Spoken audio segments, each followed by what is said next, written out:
నయనతార జంటగా నటించిన బాబు బంగారం మూవీకి ఇప్పుడు ఆడియో రిలీజ్ డేట్ తో పాటు సినిమా విడుదల తేదీ కూడా అనౌన్స్ చేసేశారు. జూలై 24న ఆడియో రిలీజ్ కాగా ఆగస్టు 12న గ్రాండ్ గా విడుదల చేయనున్నారు. అయితే నయనతార చేస్తున్న బెట్టుతో విసుగొచ్చిన మేకర్స్ ఓ పాటకు కోత పెట్టేశారని తెలుస్తోంది. బాబు బంగారం మూవీ షూటింగ్ అంతా పూర్తయిపోయినా వెంకీ నయన్లపై ఓ రొమాంటిక్ సాంగ్ ను షూట్ చేయాల్సి ఉంది.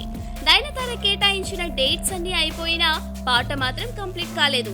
దీంతో మరికొన్ని రోజులు డేట్స్ ఇవ్వాల్సిందిగా ఈ బ్యూటీని రిక్వెస్ట్ చేశారు మేకర్స్. అప్పటికే పూర్తి రెమ్యూనరేషన్ తీసుకున్న కొత్తగా డేట్స్ అలాట్ చేసేందుకు నయన్ నుంచి అభ్యంతరం వచ్చింది. దర్శకుడు మారుతి స్వయంగా చెన్నై వెళ్లి మరీ ఆమెకు నచ్చ చెప్పేందుకు ప్రయత్నించినా ఉపయోగం లేకపోయింది. దీంతో విసుగొచ్చిన నిర్మాత డైరెక్టర్ ఆ పాట లేకుండా సినిమా రిలీజ్ చేయాలని నిర్ణయించారు.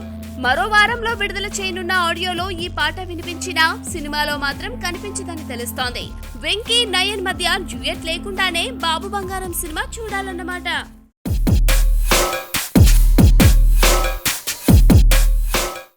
కబాలి పోస్టర్లను విమానాల మీద చూసాం. కబాలి పేరుతో సిమ్ కార్డ్స్ కూడా వచ్చేసాయి. మరోవైపు ముతూట్ గోల్డ్ సంస్థ కబాలి పేరుతో స్పెషల్ గోల్డ్ కాయిన్స్ ని కూడా రిలీజ్ చేసింది. ఇంకా రకరకాలుగా కబాలిని ప్రమోట్ చేస్తున్నారు. సూపర్ స్టార్ క్రేజ్ ను వాడేసుకుంటున్నారు. ఇక్కడున్న ఫోటో చూడండి. కబాలి మేనియా ఏ స్థాయికి చేరిందో అర్థమవుతుంది. ఎవరో తన కార్ నంబరే కబాలి అని వేసేసుకున్నారు. ఇదెలా సాధ్యం అని అనుకుంటున్నారా?